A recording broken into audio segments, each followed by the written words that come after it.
ஓம் சாந்தி. பாபாவின் நினைவோடு 10/1/2025 முரளிக்கான கேள்வி பதில்களை பார்க்கலாம்.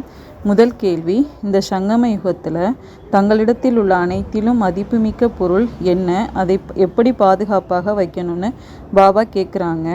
பதில், இந்த சர்வோத்தம பிராமண குலத்தில் தங்களுடைய இந்த வாழ்க்கை மிகவும் மதிப்பு மிக்கதாக இருக்குதுங்கிறாங்க பாபா. ஆகையினால சரீரத்தை கண்டிப்பாக பாதுகாக்கணும். இது மண்ணாலான பொம்மை, இது அழிந்து விடட்டும்ங்கிறதுலாம் கிடையாது.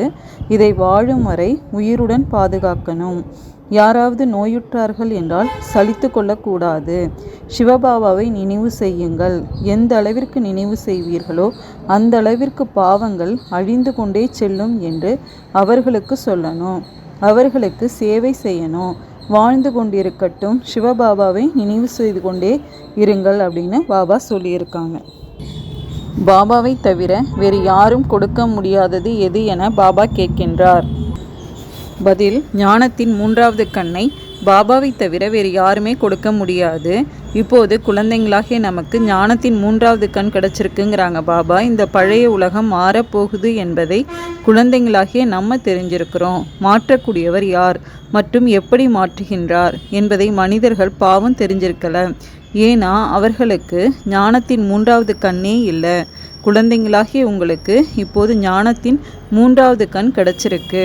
இதன் மூலம் நம்ம சிருஷ்டியின் முதல் இடை கடைசியை தெரிஞ்சிருக்கிறோன்னு சொல்லி பாபா ஞானத்தின் 3வது கண்ணை பாபாவை தவிர வேறு யாரும் கொடுக்க முடியாதுன்னு சொல்லி புரிய வச்சுருக்காங்க. நெக்ஸ்ட்டு, எந்த டானிக்கை ஒருவர் மற்றவர்களுக்கு எப்பொழுதும் கொடுத்து கொண்டே இருக்கணும்னு பாபா கேட்குறாங்க. அதுக்கான பதில், பாபா குழந்தைங்களுக்கு சொர்க்கத்தின் ஆசையை கொடுப்பதற்காக வந்திருக்கிறாரு. எனவே குழந்தைங்களுக்கு எவ்வளோ குஷி இருக்கணும். குஷியை போன்ற டானிக் இல்லைன்னு சொல்கிறாங்க.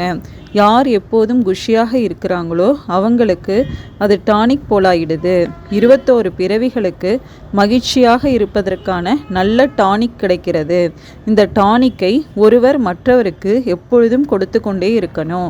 இது ஒருவர் மற்றவருக்கான பலத்த உபசரிப்பாகும். இப்படிப்பட்ட உபசரிப்பை வேறு எந்த மனிதனும் மற்ற மனிதனுக்கு செய்ய முடியாதுன்னு பாபா குஷிங்கிற டானிக்கை ஒருவர் மற்றவருக்கு எப்பொழுதும் கொடுக்கணும்னு சொல்லியிருக்காங்க. பாபா நமக்கு தரும் பரிசு என்ன? குழந்தைங்களாகிய நமக்கு கைகளில் பாபா பரிசு கொண்டு வந்திருக்கேன்னு சொல்கிறாரு. முக்தி, ஜீவன் முக்தியின் இந்த பரிசு என்னிடம் மட்டுமே இருக்குதுன்னு பாபா சொல்லியிருக்காரு. கல்பம் கல்பமாக நான் தான் வந்து உங்களுக்கு இந்த பரிசை கொடுக்கிறேன். பிறகு ராவணன் அபகரித்து கொள்கிறான் அப்படின்னு பாபா நமக்கு முக்தி மற்றும் ஜீவன் முக்திக்கான பரிசை கொடுக்குறாங்க.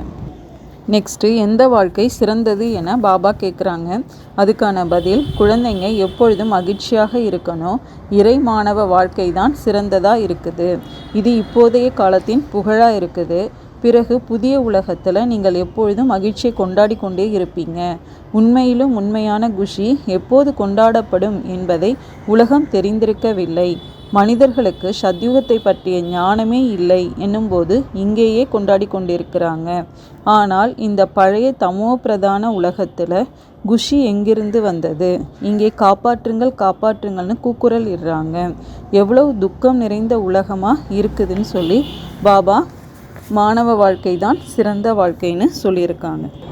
நெக்ஸ்ட்டு, பாபா ஒரு பொழுதும் நமக்கு எந்த உறவில் வருவதில்லை என கூறுகின்றார். அதுக்கான பதில், குடும்ப விவகாரங்களில் இருந்து கொண்டே தாமரை மலருக்கு சமமாக இருக்கணுங்கிறாங்க பாபா.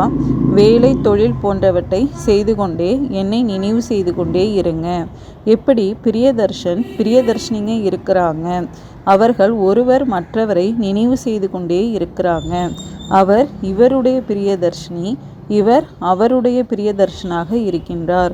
இங்கே அந்த விஷயமே இல்லை. இங்கே நீங்கள் அனைவரும் ஒரு பிரியதர்ஷனுக்கு பிறவிகளாக பிரியதர்ஷினியாக இருந்து கொண்டிருக்கிறீங்க. பாபா ஒரு பொழுதும் உங்களுக்கு பிரியதர்ஷினியாக ஆவதில்லைன்னு பாபா நமக்கு பிரியதர்ஷினியாக ஆகிறதில்லைன்னு சொல்லி புரிய வச்சுருக்காங்க. நெக்ஸ்ட் கொஸ்டின், நாளுக்கு நாள் எது சர்வ சக்திவானாக ஆகுதுன்னு பாபா கேட்குறாங்க. அதுக்கான பதில், இந்த சமயத்தில் பாபா சர்வ சக்திவானாக இருக்கிறாரு. நாளுக்கு நாள் மாயையும் சர்வ சக்திவானாக தமோ பிரதானமாக ஆகிக்கொண்டே செல்லுகிறது. ஆகையினால இப்போது பாபா சொல்கிறாரு, குழந்தைங்களே ஆத்ம அபிமானியாக ஆகுங்க. தங்களை ஆத்மானு புரிந்து பாபாவை நினைவு செய்யுங்க. மேலும் தெய்வீக குணத்தை கூடவே தாரணையும் செய்யணும். அப்போது நீங்கள் லக்ஷ்மி நாராயணனாக ஆகிடுவீங்க அப்படின்னு பாபா மாயையும் சர்வசக்திவானாக ஆகிட்டு இருக்குதுன்னு சொல்லியிருக்காங்க. முழு உலகத்தையும் பாபா எங்கே கொண்டு சேர்க்கின்றார்? பதில், பாபா சொல்கிறாங்க, குழந்தைங்களே சாந்தி தாமம் சுகதாமத்தை நினைவு செய்து கொண்டே இருங்க. இப்போது சங்கம யுகம் ஆகும். படகோட்டி உங்களை இக்கரையிலிருந்து அக்கறைக்கு அழைத்து செல்றாரு. ஒரு படகு மட்டும் இல்லை, முழு உலகமும் ஒரு பெரிய கப்பலை போல இருக்குது. அதனை அக்கறைக்கு கொண்டு சேர்க்கிறேன் அப்படின்னு பாபா முழு உலகத்தையும் அக்கறைக்கு கொண்டு சேர்ப்பதாக சொல்லியிருக்காங்க. பாபா தான் எப்படியெல்லாம் குழந்தைங்களுக்காக சேவை செய்வதாக கூறுகிறார்? பதில், குழந்தைங்களே சேவாதாரியாக ஆகுங்க அப்படிங்கிறாங்க பாபா. பாபாவை பின்பற்றுங்க. சேவைக்காகவே நான் வந்திருக்கிறேன். தினமும் சேவை செய்கிறேன். ஆகையினால தான் இந்த ரதத்தை எடுத்திருக்கிறேன். இவருடைய ரதத்திற்கு நோய் வந்துவிட்டால் நான் இவருக்குள் அமர்ந்து முரளியை எழுதுகிறேன். வாயினால் சொல்ல முடியவில்லை என்றால் நான் எழுதிவிடுகிறேன். குழந்தைங்களுக்கு முரளி தவறவிடக்கூடாது என்பதற்காக. ஆக நானும் சேவையில் இருக்கிறேன். இதுதான் ஆன்மீக சேவையாகும். எனவே குழந்தைங்களாகிய நம்ம கூட பாபாவின் சேவையில் ஈடுபடணுங்கிறாங்க பாபா. இறை தந்தையின் சேவையில் இருக்கணும். யார் நன்றாக முயற்சி செய்கிறாங்களோ, யார் நன்றாக சேவை செய்கிறாங்களோ அவங்க தான் மகாவீர் என்றழைக்கப்படுவாங்கன்னு பாபா தான் எப்படியெல்லாம் சேவை செய்கிறேன்னு சொல்லியிருக்கிறாங்க. நெக்ஸ்ட்டு, அழிவற்ற சிம்மாசனம் எந்தெந்த ரூபத்தில் இருப்பதாக பாபா சொல்கிறாங்க? அதுக்கான பதில், புருவ மத்தி தான் அழிவற்ற சிம்மாசனமாக இருக்குது. ஆத்மா அழிவற்ற மூர்த்தியாகும். ஆத்மா ஒரு பொழுதும் சிறியதாகவோ பெரியதாகவோ ஆகிறதெல்லாம் இல்லை. சரீரம் சிறியதாக பெரியதாக ஆகுது. ஆத்மாக்கள் அனைத்திற்கும் சிம்மாசனம் இந்த புருவ மையமாக இருக்குது. சரீரம் அனைவருக்கும் விதவிதமாக இருக்குது. சிலருடைய அழிவற்ற சிம்மாசனம் ஆணினுடையதாக இருக்குது. சிலருடைய அழிவற்ற சிம்மாசனம் பெண்ணினுடையதாக இருக்குது. சிலருடைய அழிவற்ற சிம்மாசனம் குழந்தைகளுடையதாக இருக்குதுன்னு பாபா சிம்மாசனம் எப்படிப்பட்ட ரூபத்திலலாம் இருக்குதுன்னு சொல்லி நமக்கு புரிய வச்சுருக்காங்க. நெக்ஸ்ட் கொஸ்டின், எந்த கண்களின் மூலம் மற்ற ஆத்மாக்களை பார்க்கும்போது கர்மேந்திரியங்கள் சஞ்சலப்படாதுன்னு பாபா கேட்குறாங்க. அதுக்கான பதில், நினைவின் மூலம்தான் துரு இறங்கணும். தங்கத்தில் மற்ற உலோகங்கள் சேருதுன்னா தங்கத்தின் மதிப்பு குறைஞ்சிடுது. ஆத்மாக்களாகிய உங்களிடத்தில் கூட துரு அவகுணங்கள் சேரும் பொழுது நீங்கள் மதிப்பற்றவர்களாக ஆயிடுறீங்க அப்படிங்கிறாங்க பாபா. இப்போது மீண்டும் தூய்மையாக ஆகணும். ஆத்மாக்களாகி நமக்கு இப்போது 3வது கண்ணும் ஞான கண்ணும் கிடச்சிருக்கு. அந்த கண்களின் மூலம் தங்களுடைய சகோதரர்களை பாருங்கள். சகோதரன் என்று பார்க்கிறதன் மூலமாக கர்மேந்திரியங்கள் சஞ்சலப்படாது. ராஜ்ய பாக்கியத்தை அடையணும். உலகத்திற்கு எஜமானர்களாக ஆகணும் என்றால் இந்த உழைப்பில் ஈடுபடுங்கிறாங்க பாபா. சகோதரன் புரிந்து அனைவருக்கும் ஞானத்தை கொடுக்கணும். பிறகு இந்த பழக்கம் உறுதியாகிடும்னு பாபா ஞானத்தின் 3வது கண்ணின் மூலமாக மற்ற ஆத்மாக்களை பார்க்கும் பொழுது கர்மேந்திரியங்கள் சஞ்சலப்படாதுன்னு சொல்லியிருக்காங்க. தலைகீழான விஷயங்களை பேசுபவர்களிடம் நாம் எப்படி இருக்கணும்னு பாபா கேட்குறாங்க. அதுக்கான பதில், யாராவது ஏதாவது தலைகீழான விஷயங்களை பேசுகிறாங்கன்னா நீங்கள் அமைதியாக இருக்கணும். நீங்கள் அமைதியாக இருந்தீங்கன்னா மற்றவங்க என்ன செய்ய முடியும்னு பாபா கேட்குறாங்க. 2 கைகள் சேர்ந்தால்தான் ஓசை வரும். ஒருவர் வாயால் திட்டினால் மற்றொருவர் அமைதியாக இருந்தால் அவர் தானாகவே அமைதியாகிடுவார். கையோடு கைத்தட்டினால் ஓசை எழும். குழந்தைகள் ஒருவர் மற்றவருக்கு நன்மை செய்யணும்னு சொல்லி பாபா தலைகீழான பேசுபவர்களிடம் அமைதியாக இருக்கணும்னு சொல்லியிருக்காங்க.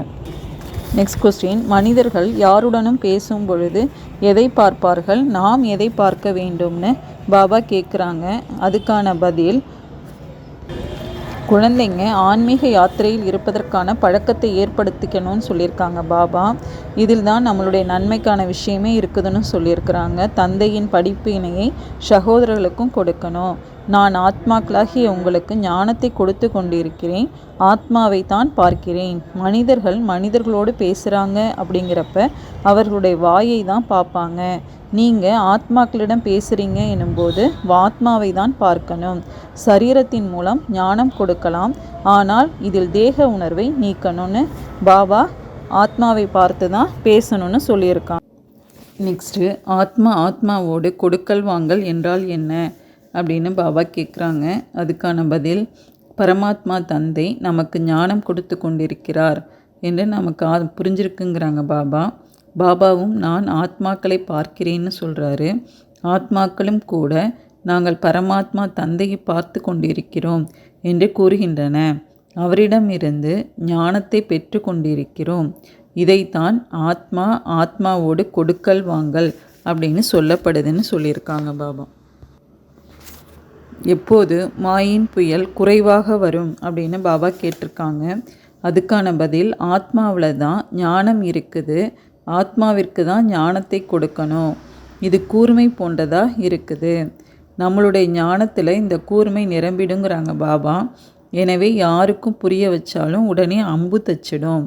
பயிற்சி செஞ்சு பாருங்கள், அம்பு தைக்கிறது இல்லையா அப்படின்னு பாபா கேட்குறாங்க. இந்த புதிய பழக்கத்தை ஏற்படுத்தினீங்கன்னா பிறகு தேக உணர்வு நீங்கிடும், மாயின் புயல் குறைவாக வரும், கெட்ட எண்ணங்கள் வராது, குற்றப்பார்வையும் இருக்காதுன்னு சொல்லியிருக்காங்க பாபா.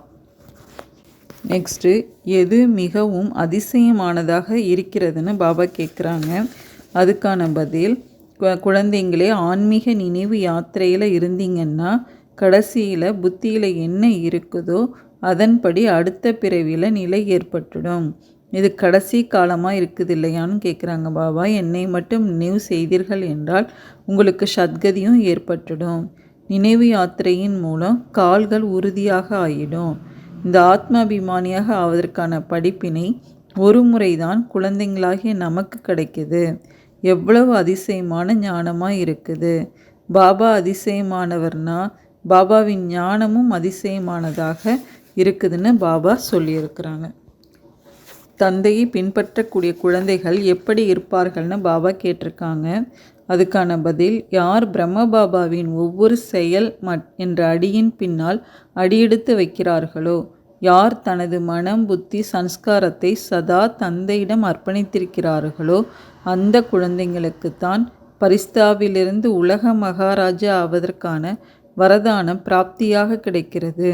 பிரம்ம பாபா இந்த மகா தியாகத்தின் மூலம்தான் மகான் பாக்கியத்தை அடைந்தார். அதாவது நம்பர் 1 சம்பூர்ண பரிஸ்தா மற்றும் நம்பர் 1 உலக மகாராஜாவாக ஆனார். இவ்வாறு தந்தையை பின்பற்றக்கூடிய குழந்தைகளுக்கும் கூட மகான் தியாகம் அல்லது சர்வஸ்வ தியாகியாக இருப்பர். சன்ஸ்காரத்திலும் கூட விகாரத்தின் வம்சத்தை தியாகம் செய்வார்கள் அப்படின்னு பாபா தந்தையை பின்பற்றக்கூடிய குழந்தைங்க எப்படி இருப்பாங்கன்னு சொல்லியிருக்கிறாங்க. நெக்ஸ்ட்டு, இப்பொழுது எது துண்டிக்கப்பட உள்ளதுன்னு பாபா கேட்குறாங்க. அதுக்கான பதில், இப்பொழுது அனைத்து ஆதாரங்களும் துண்டிக்கப்பட இருக்குது. ஆகையினால் ஒரு தந்தையை தனது ஆதாரமாக ஆக்கி கொள்ளுங்கள் அப்படின்னு பாபா சொல்லியிருக்கிறாங்க. ஓம் சாந்தி. தேங்க்யூ பாபா.